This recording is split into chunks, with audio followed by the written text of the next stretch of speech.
Lit kod kuyo kwako gwenge mag Kapchero e kaunti ma Elgeyo Marakwet bang' dichuo moro tong'o kod opanga miyo moro gi nyathine e wach michich ni okel kod gwandruok mar hera.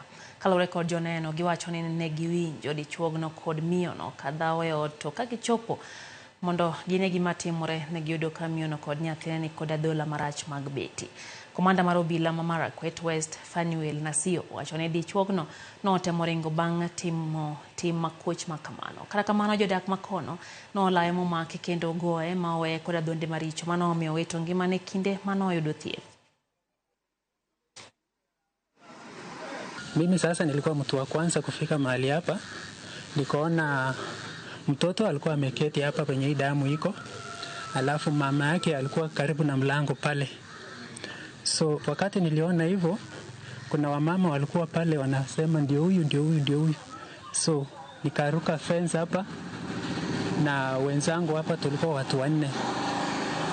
Tukaona jamaa ndio huyu hako baada hapa na alikuwa na panga kwa mkono. Kitu kwanza tulikutana hapa, mtoto kama anatolewa nje. Ya pili kawa ni mama.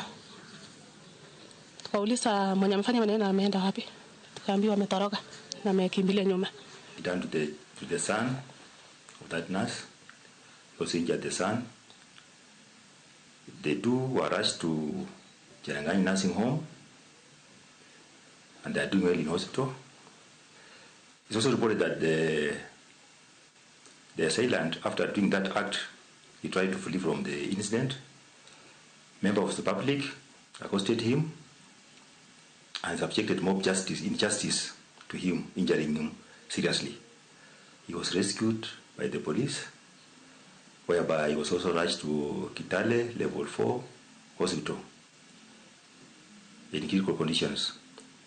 And now I'm receiving a report that he has succumbed to the injuries. Police, we are on toes. We are trying to investigate the matter. But it's suspected to be the attack was due to a love triangle.